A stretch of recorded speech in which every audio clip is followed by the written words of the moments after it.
everyone, and welcome to the ashram dormitory sessions of Tea and Take. Tea and Take. I'm Pragya Jamie Marich. And I'm Dr. Satyavani Gayatri. And we are back live together 1 year from Tea and Take having taken off.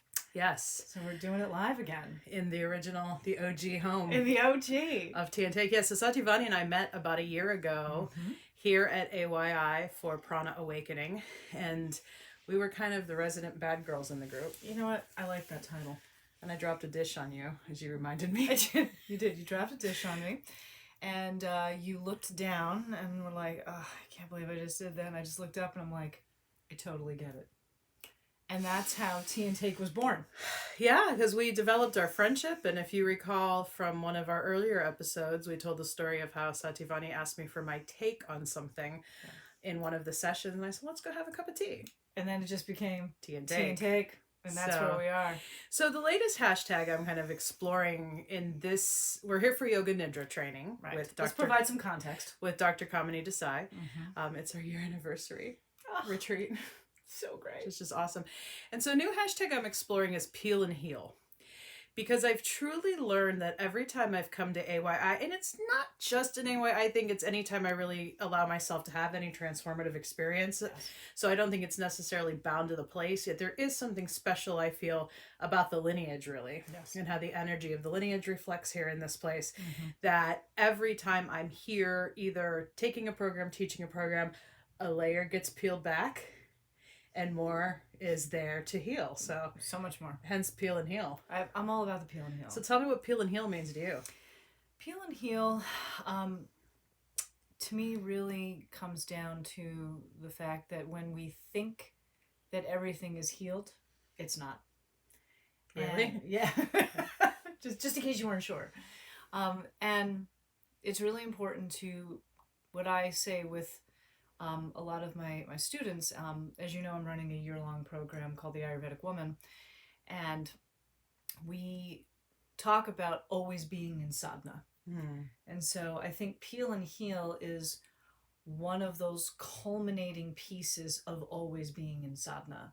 When we're constantly in our practice, when we are constantly doing self-reflection, when we are looking at transformation, that peel and heal is part of that process. You have to be in sadhana so that you can recognize something that needs to be peeled. We incubate, allow it to heal, and then we're constantly back in sadhana. So it's this cycle of always, always, always being in sadhana. And it's a fascinating phenomenon because in the recovery community, there's a lot of debate between the different camps, the different schools of recovery. Do you identify as a recovering alcoholic addict, person in recovery, or somebody who's recovered? Right. And I get that question a lot even with pure PTSD clients or people who are on dual paths. Like, when's this going to be over? When's it going to... When am I going to get there? When am I going to get there? Right. And something that my first sponsor and mentor always told me, and she said it was a client who gave it to her, is that when a flower stops growing, it dies. It does. It wilts, and at a certain it's a great point, metaphor. You might have a revival potential if a flower is starting to wilt, but it usually needs extra care. Yep. But then if a flower stops growing, and Janet always explained that to me as that is what recovery means to her, that there's more that is always being revealed. And it's an interesting thing I fight even in the EMDR community,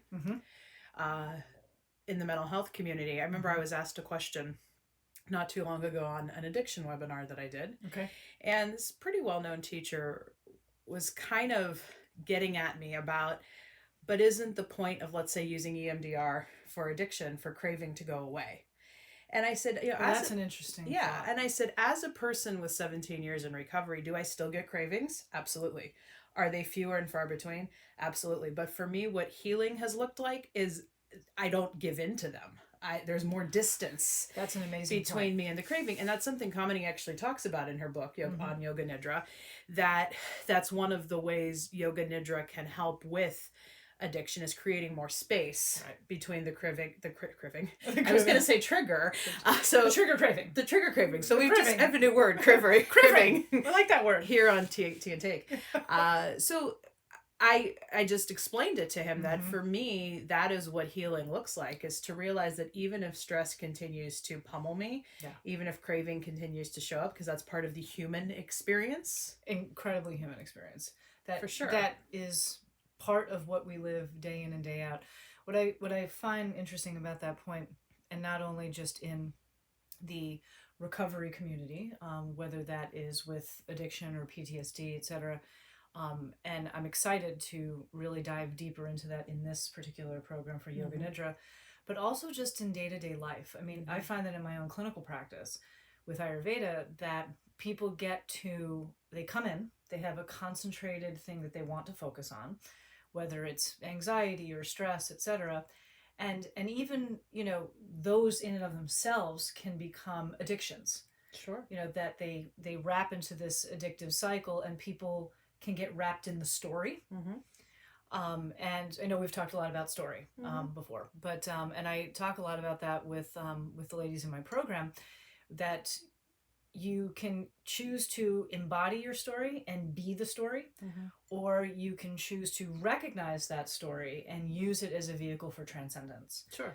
And I think that in things like Yoga Nidra that create space, a lot of, whether it's addiction, whether it's recovery, whether it's being trapped in the story, whether it's trying to develop new healthy habits, there's a consciousness that needs to be created. And the way we create consciousness is when we have space. Yes. We need to give it space. We need to give it depth. We need to give it breath. So to that point on story, because I don't think we've actually gotten this on camera. No, I don't think we have. Although we had an informal tea and take on this yesterday. Because in yogic circles, in Buddhist meditation circles, a point that gets brought up a lot is, don't attach a story to it. Don't tell the story. Just kind of be with the sensation, let it go, and all of that automaticity around it. Ignore it. And I definitely agree. Yes, let's not get attached to storylines. Let's not get stuck or mired in the story. Yep. But I do believe we truly have to embrace it. Not necessarily tell it, but express it. Because I think a great misnomer of trauma recovery and addiction recovery is you have to give this big verbal narrative of everything that's happened. Right. And part of what I teach, especially as an expressive arts therapist, is you may be able to dance it. You may be able to cry it in the loving witness of a friend, which happened on this very bed last night about one of my layers of peel and heal. And I was happy and honored to hold space for that. Writing, drawing, dancing, angsty music making, comedic music making. One of my friends who I've recently met does that. That there's a lot of ways we can express the story so that we may transform it. Absolutely. And then I think that's create the key. that space from it. Yes. And I think that's the key. I think the key part is to transform it. Right. Because telling the story, being addicted to the story, yes, and constantly recycling that story exactly is not helping the process at all. What are you doing with the energy of that story to create space and to transform that into something different? In the Ayurvedic Women's Circle, we're doing a lot of that in the work of Dharma, and a lot of ways that we can get out of the story is by identifying what our Dharma is, and that can change, knowing that can change, and using the Dharma to move through that process. Sure. In many ways, and this is talked about in the sutras, this is talked about in the Bhagavad Gita, that when you do your Dharma and you do it full out, eventually the karmic cycles burn away. And I think that's a really important thing. Now, there are tools that we put on top of it. Dr. Kamini Desai spoke about that tonight, about the tools of Yoga Nidra. And there are tools that can be used, Yoga Nidra being one of them, meditation, asana, pranayama, all of these things are tools in order to get at that transformation. Yes. So, hashtag do your Dharma. Do your Dharma. We're hashtag. just making a collection of them. Yes. So tonight we are drinking moringa hot chocolate. I know, so it's not really tea. So is it like it's moringa hot chocolate intake? Moringa hot chocolate intake. Aaron and I on our last episode did booch intake. Booch we intake. had some kombucha. Okay. So I mean, we're open to flexibility. It doesn't have to just be tea. The original method of tea. So thank you for joining us for this first episode of our ashram sessions. The ashram sessions. And we hope to provide you with a lot more fun riffing that will be unrolled here over the coming weeks from this transformative experience. Absolutely. That Hey, we're Jai Bhagwan. Jai Bhagwan in person. Exactly. The process of Yoga Nidra, really what it's doing is it's helping us, whatever it was that we could not previously feel, is now we release the resistance to that, that block that we put up, so that that sensation, which could not be felt, has a chance to clear through the system, which is really just, it's made up of energy. And once it clears through the system, we feel it, we see it on its way out, but then it just resolves back to the field from which it came.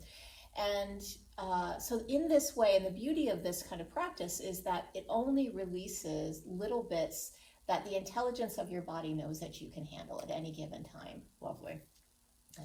So that's, a really great way that Yoga Nidra can be of support to someone who's in therapy, or if they feel like they don't want to go to therapy. I mean, I would never say it's a replacement, but it definitely can aid the clearing process wherever we are along the way.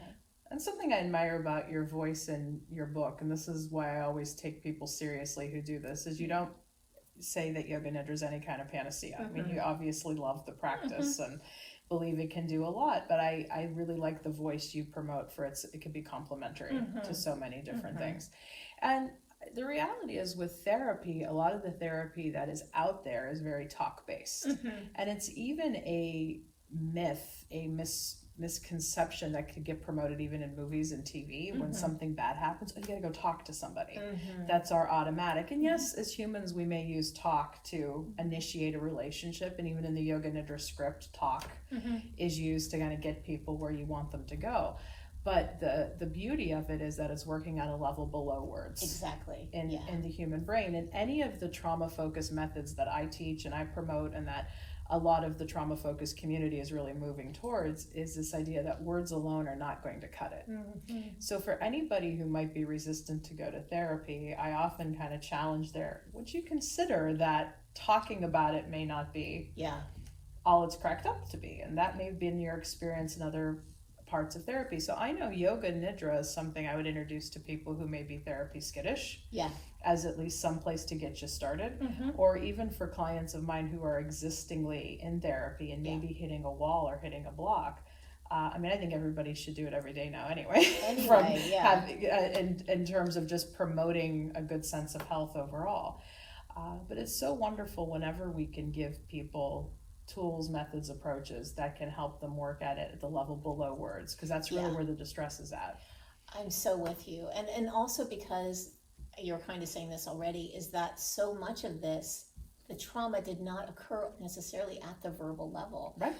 I mean, it could have been in the womb, it could have been pre-verbal. We have no words to even give it, or maybe we don't even know what happened. It's just a feeling that was left unresolved in the system. And the great news is with Yoga Nidra or a body-based practice, that can be resolved regardless of if we can put words to it or not. And a big part of what I highlight in my teaching is the idea that the limbic brain, which is where so much of the damage happens, and the limbic brain is not inherently bad. As humans, it's where we process information coming in. But if we're not allowed to process it through, or if the system's on so high alert, or the intensity of the stress overwhelms our ability to cope, things can stay stuck at that limbic level where we can't easily reach it with words, where there is no rational time scale. And any practice that either can help us go below words into more of energy and body sensation. And really what I love about any yoga practice, but I think Amrit method really emphasized this, is the idea that we're timeless. That we can plug into this experience anywhere. And I'm getting like, I could riff on and on about this.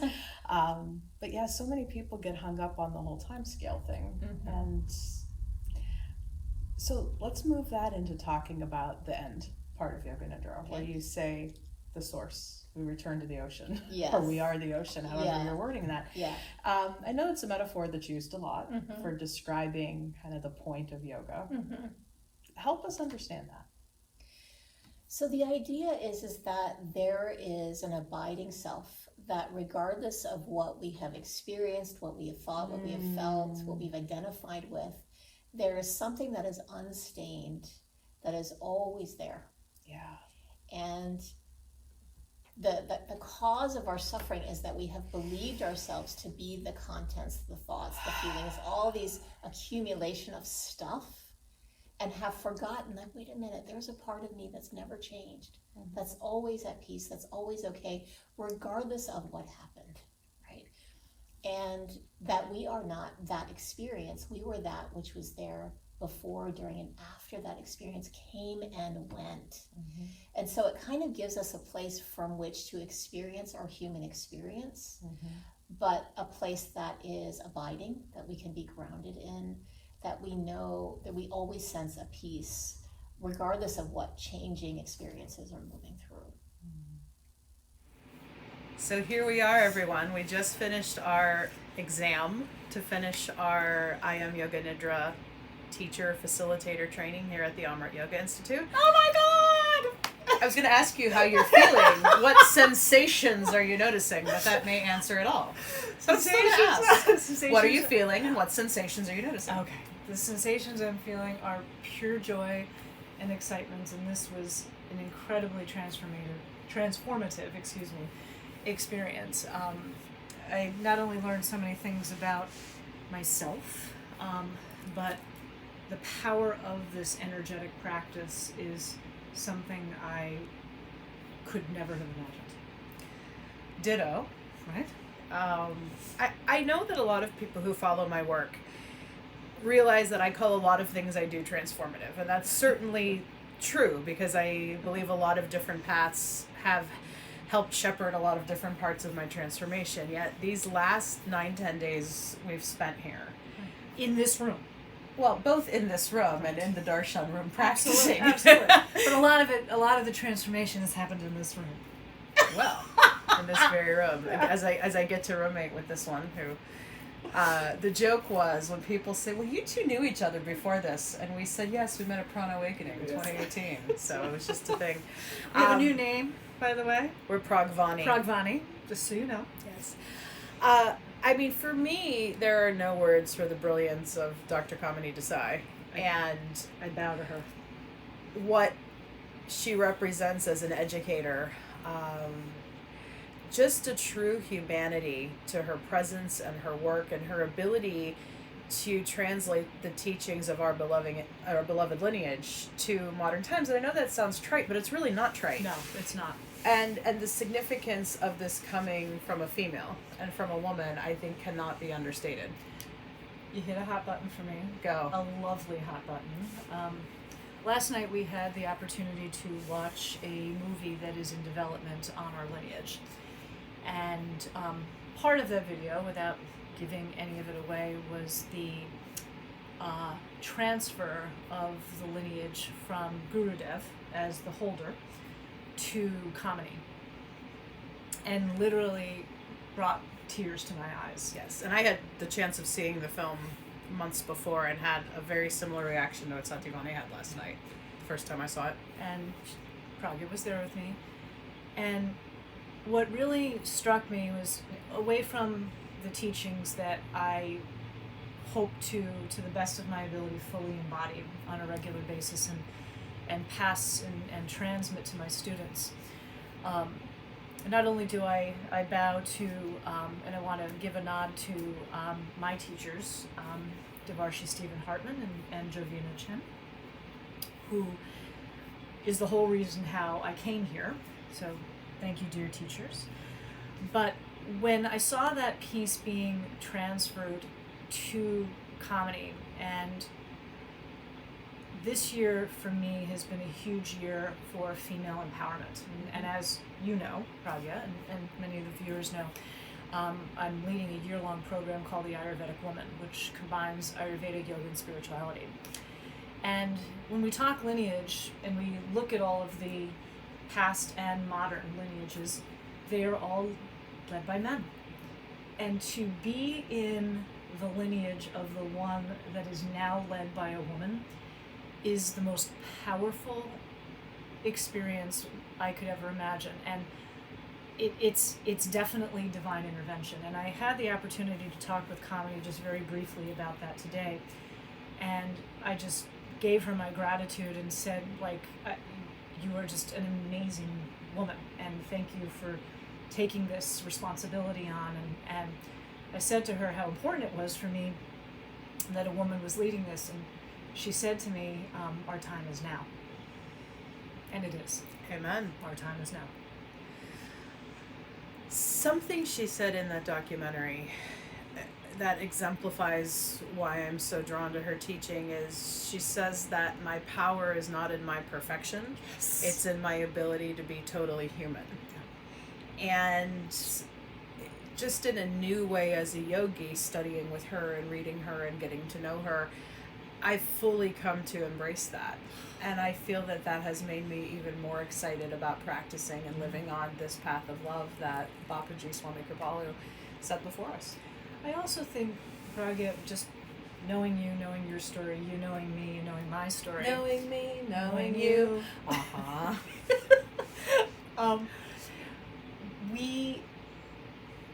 I think that statement that Kamini made gave all of us permission to, not that we necessarily needed it, actually I'll change the word from permission to gave us a voice in being able to fully express our humanity, and especially as women, to fully come into our own and say, you know what, I'm all of these pieces. I am not the, whatever is on the cover of X magazine, that we have been told for decades and decades and decades to be, but rather the powerful part are all of the pieces that I have been told not to be. Mm-hmm. And I think that is the strongest part of that teaching, and how this lineage and these teachings line up with that is just amazing, and I am so excited to see what happens in the future. Indeed. So stay tuned for more on how Pragvani, or Pragya and Satyavani, will be implementing the I Am Yoga Nidra method into some of our teachings, both online and in person. Yes. And thanks once more for being with us on this series episode that we've put together for Tea and Take. The ashram sessions. The ashram sessions. Jai Bhagwan. Jai Bhagwan. Jai Bhagwan. Jai Bhagwan.